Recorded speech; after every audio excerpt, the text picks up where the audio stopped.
Secretaría Técnica, Planifica Ecuador. Un fraterno saludo a Su Excelencia Embajadora Mona Yul, Presidente del Consejo Económico y Social de Naciones Unidas. Queridos países participantes del Foro Político de Alto Nivel sobre Desarrollo Sostenible. Compañeros delegados de Armenia, Honduras y Samoa que nos acompañan en este importante día. En referencia a los hitos de implementación de la Agenda 2030 en el Ecuador, a partir del año 2015, donde Naciones Unidas aprueba la Agenda 2030 y Planifica Ecuador, ingresa ya en su Plan Nacional de Desarrollo toda la articulación de los Objetivos de Desarrollo Sostenible. El decreto ejecutivo donde nos declara ya la política nacional de adopción de la Agenda 2030, que es el 371, es en el año 2018, donde el gobierno nacional empieza su camino en la adopción de la Agenda 2030. Ya para el año 2019 y 2020, nosotros como Planifica Ecuador iniciamos primero el informe de avance de cumplimiento de esta Agenda 2030. En nuestro país, tanto las tareas que tenemos nosotros gubernamentales como los talleres que se han iniciado ya con la empresa privada, con la academia y también organismos no gubernamentales y gubernamentales, es importante saber que empezamos un intercambio de experiencias. Planifica Ecuador, mediante la resolución de enero del 2020, donde iniciamos con instrumentos técnicos de esta alineación. ¿Cómo alineamos la Agenda 2030 y el Plan Nacional de Desarrollo 2017-2021? Esto ha venido alineando justamente con los ejes dentro del Plan Nacional de Desarrollo, donde empieza el eje 1, derechos para todos durante toda la vida. El eje 2, donde está la economía del servicio a la sociedad. El eje 3, más sociedad, mejor Estado. Todo esto se ha venido manejando en ¿qué? La vida digna, la interculturalidad, la plurinacional, la parte de derechos de la naturaleza, lo que es la sostenibilidad y sistema económico, social y solidario, el impulso de la productividad, la soberanía alimentaria y el buen vivir, incentivar justamente en la sociedad participativa y promover la transparencia, la garantía, la soberanía, la paz. Esto se ha ido alineando con todos los 17 Objetivos de Desarrollo Sostenible. Dentro de los avances de la implementación de la Agenda 2030, tenemos una evolución importante donde estos indicadores han sido ubicados como un periodo entre el 2014 y 2019. ¿Qué es lo que hemos definido? Las brechas del ingreso laboral, por ejemplo, de hombres y mujeres, de un 23% al 15.27%. La mortalidad materna, que también nos ha venido dando por cada 100.000 nacidos vivos, tenemos un 49.16 en el 2014 versus un 41.10% en el 2018. Eso es un avance importante dentro de la brecha que hemos ido disminuyendo también en proporción de la población. Luego tenemos los servicios de saneamiento que son importantísimos en el país, el 85.93% en el 2016 al 90.73% en el 2019. Personas con discapacidad que ya han sido insertadas en la parte del sistema laboral en el país, es importantísimo también saber que del 2017 al 2019 hemos subido un porcentaje, hemos definido que esto ha mejorado. Y esto es precisamente por la implementación que hemos venido ubicando en la Agenda 2030. Y luego el porcentaje de hogares en extrema pobreza, en la parte de vivienda propia, con el Ministerio de Vivienda, nosotros hemos manejado muchísimos de los elementos que han mejorado el acceso de vivienda a todos los sectores. Luego la proporción de personas que usan el Internet, subiendo un porcentaje del 45.59% en el 2014 versus un 55.89% en el 2018. Porcentaje de avances en compromisos binacionales, que son la parte fronteriza. Es importantísimo saber que del 43.90% hemos subido al doble casi, al 81.46% ya en el 2018, donde estos compromisos han sido generados desde la parte importante. En cuanto ya a las acciones implementadas, tenemos personas, prosperidad, planeta, paz, paternariado. Importantísimo saber que las intervenciones emblemáticas donde nosotros vamos generando menos pobreza, más desarrollo, Casa para Todos, las misiones que son Misión Ternura, el conocimiento y aplicación de la Ley Orgánica Integral para erradicar la violencia contra las mujeres, la prosperidad, como les hablaba, la paz, el compromiso con el país en la declaración de un gobierno abierto, la creación de planes de acciones en este espacio de los compromisos binacionales Ecuador-Colombia han sido importantísimos, hemos avanzado muchísimo. Vamos a la implementación de la Agenda 2030 como tal, ya en la planificación. Los Objetivos de Desarrollo Sostenible Mundiales que sirven para ver cómo camina el mundo, nuestros objetivos también vienen en cómo camina el país. El país ha adoptado políticas realmente a largo plazo, ya son como políticas de Estado.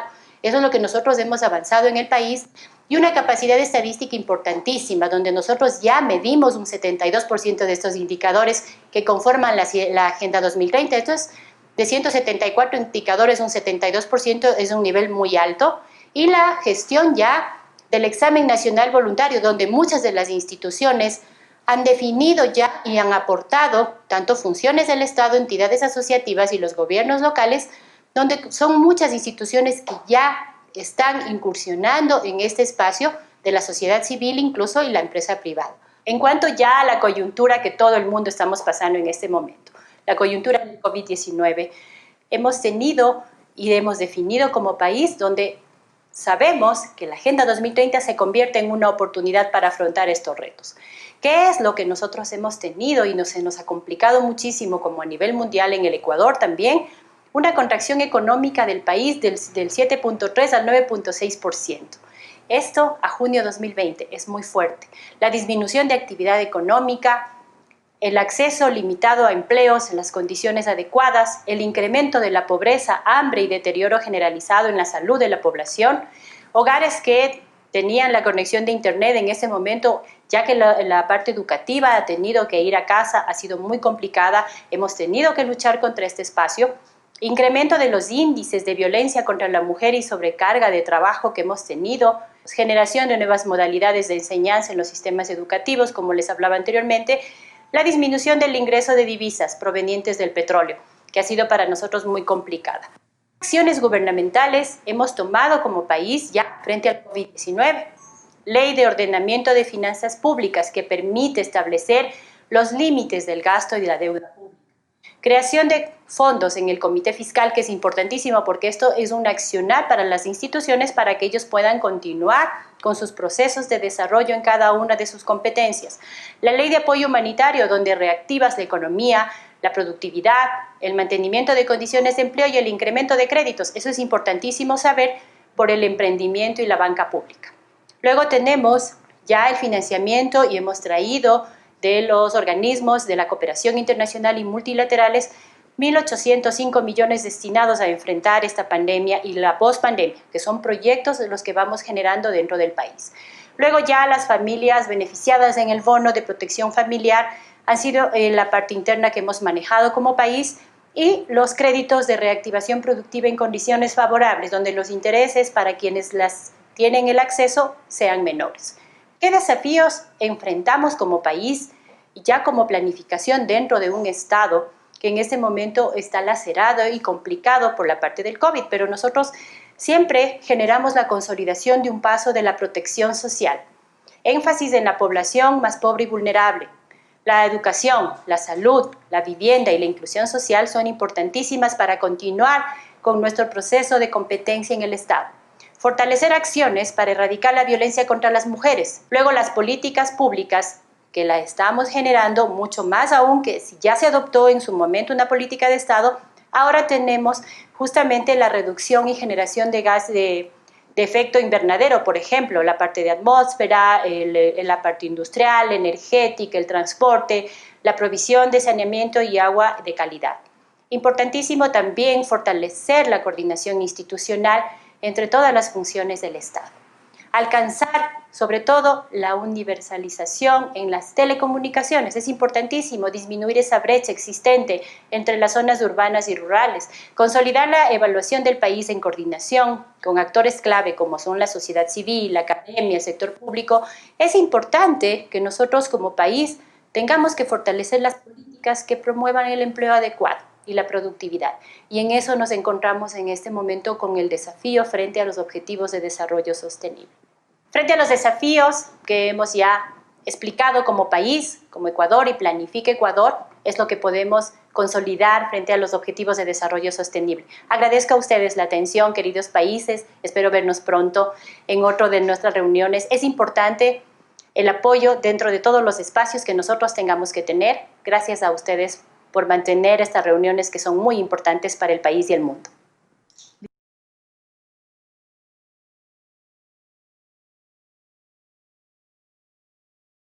Primera pregunta.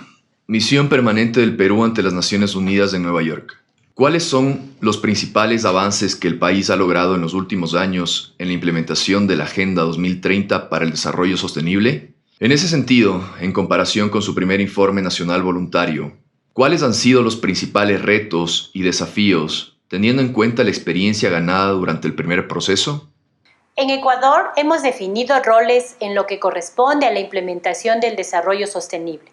Es así que se establece como coordinaciones de la implementación de la Agenda 2030, primero a la Vicepresidencia de la República, a la Secretaría Técnica de Planificación, Planifica Ecuador, con el acompañamiento del Instituto Nacional de Estadísticas y Censos, también como ente responsable de la generación e información estadística a nivel nacional.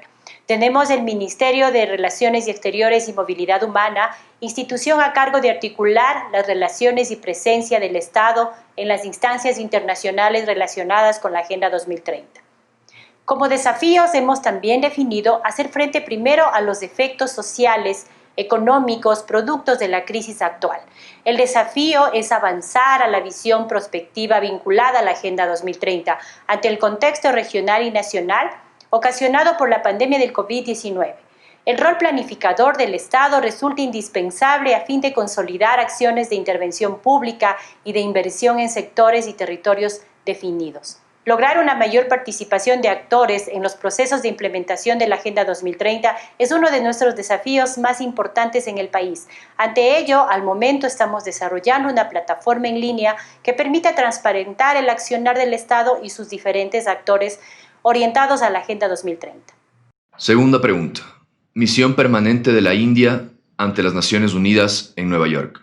Felicitamos a Ecuador por presentar por segunda ocasión su examen nacional voluntario en el Foro Político de Alto Nivel sobre Desarrollo Sostenible 2020. Apreciamos que Ecuador vea la Agenda 2030 como una oportunidad para generar sinergias entre varios actores para un verdadero desarrollo sostenible a nivel económico, social y ambiental. Los desafíos para Ecuador como resultado de COVID-19 se han acentuado por la dramática caída en el precio del petróleo y la disminución en los ingresos de divisas por la exportación de otros productos y servicios. ¿Cómo está impactando la pandemia de COVID-19 en Ecuador en sus esfuerzos para lograr la Agenda 2030 para el desarrollo sostenible? ¿Y qué medidas son necesarias en este contexto, incluso a nivel internacional? Ecuador ha afrontado una crisis crítica, sanitaria, económica y social. Los efectos de esta situación, la escasez de recursos, ha dificultado la implementación de la Agenda 2030. Por ello, es necesario centrar las políticas y acciones en beneficio de la población más pobre y vulnerable. El Estado ecuatoriano al momento se encuentra trabajando en la construcción de políticas de mediano y largo plazo, entrelazando todas las prioridades nacionales con los objetivos globales. Estos se están enfocando principalmente en la reactivación económica post-crisis, garantizar los derechos prioritarios a la ciudadanía, garantizar la corresponsabilidad de todos los sectores y la continuidad de las políticas públicas en todo este tiempo. El Ecuador en el año 2020 ha solicitado, luego de esto, un financiamiento a diferentes organismos financieros internacionales, como Banco Interamericano de Desarrollo, Corporación Andina de Fomento, Banco Mundial, entre otros, a lo cual nosotros también hemos cumplido con las acciones de pago de manera oportuna. Esto nos ha apoyado y nos ha ayudado para que estos organismos internacionales nos puedan facilitar los recursos que necesitamos como financiamiento para los proyectos y posproyectos que necesitamos para la pospandemia. En este contexto y en el plano internacional, ¿qué requerimos nosotros? Mayores flexibilidades de estos organismos financieros multilaterales a fin de que el Ecuador atienda sus compromisos en mejores condiciones, que se revea la situación de los países de renta media. Es importante decirles en esto y enfatizar que esto es importantísimo para llamar a que estos procesos de implementación de la Agenda 2030 sean definidos ya en mejores condiciones. Estamos con necesidades de flexibilidad, facilitar la aplicación de políticas públicas que reduzcan la pobreza, objetivo principal de la Agenda 2030. Tercera pregunta. Misión permanente de Estonia ante las Naciones Unidas en Nueva York. ¿Cuáles han sido los principales esfuerzos de Ecuador para incluir a las partes interesadas relevantes en la preparación de su examen nacional voluntario? En la búsqueda por alcanzar el bienestar colectivo a través de la participación de los diferentes actores. Esto ha sido importantísimo con sectores y actores, cada uno cumpliendo un rol en la sociedad. Ecuador ha realizado diferentes esfuerzos, ya vienen estos arrastrándose desde el año 2018 para alcanzar una mejor participación efectiva y orientada en una plena articulación. En el año 2020 se han generado espacios de diálogo con actores claves como son la academia, la sociedad civil, la empresa privada, organismos de cooperación y gobiernos locales que propicien la coordinación y articulación entre diferentes sectores con el gobierno nacional. A partir de que un involucramiento en el proceso de la construcción primero del examen nacional voluntario. Ese ejercicio nos ha permitido evidenciar el interés de todos aquellos convocados por aportar y alinear sus acciones a las agendas 2030, porque los objetivos de desarrollo sostenible a nivel mundial son los que nos aportan a que los países desarrollemos. Se resalta la importancia de trabajar de manera coordinada y articulada entre todos los sectores, así como la necesidad de continuar con esfuerzos de socialización, apropiación de la agenda global en todos sectores y niveles de gobierno. Finalmente, lo que hemos hecho es un llamado a las autoridades a cargo de esta implementación de la Agenda 2030 de mantener los espacios de diálogos abiertos y articulación que alcancen los objetivos nacionales, tanto en este espacio como a futuro, como podríamos hacerlo. Adicionalmente, lo que se ha invitado es a registrar las iniciativas en formularios en línea, donde nosotros estamos manejando como Planifica Ecuador, donde se han recogido 345 iniciativas desde los diferentes actores. Estas han venido distribuidas en varios espacios, por ejemplo, 97 organismos internacionales, 71 entidades académicas, 69 sociedades civiles, 59 gobiernos locales, 41 empresas privadas y 8 actores que van en variedad, quienes han apoyado con sus iniciativas para cerrar las brechas de inequidades en tanto de pobreza, la parte ambiental, alianzas estratégicas, saneamiento, entre otros. Se han identificado, por ejemplo, les voy a explicar 2 iniciativas rápidamente. El Banco de Alimentos de Quito, de la Escuela Politécnica Nacional, es la encargada del manejo de residuos sólidos orgánicos, cuyo objetivo es reducir justamente las pérdidas de desperdicios alimenticios. Importantísimo, porque este es el ciclo de comercialización donde la ciudad necesita establecer justamente la redistribución de la población vulnerable. El programa de aguas y cuencas del gobierno autónomo descentralizado de la provincia de Tungurahua, que ha tenido como objetivo las condiciones de vida de la población rural, del incremento de producción agropecuaria, incentivo en nuevas formas de producción sostenible y aumento de ingresos de las familias, quienes han estado justamente, y esto es la brecha que se va a reducir de la pobreza, cuando las familias de la ruralidad se van efectuando su desarrollo propio y va beneficiando directamente a esto en la parte gubernamental. Está en marcha la creación de la plataforma web de la Agenda 2030. Esto es importantísimo en el Ecuador, ya que les había explicado anteriormente, entre los diferentes actores gubernamentales y no gubernamentales, esperamos que esta iniciativa sea un encuentro realmente que alcance las sinergias necesarias en pro del desarrollo sostenible. Agradezco a los representantes de los países amigos que nos acompañaron el día de hoy y como representante del Ecuador ratifico el compromiso de mi país en continuar trabajando en esta década de acción en la implementación de la Agenda 2030 de manera conjunta con los diferentes actores con el fin de alcanzar los objetivos de desarrollo sostenibles. Para todos ustedes, un abrazo fraterno. Toda una vida. El gobierno de todos.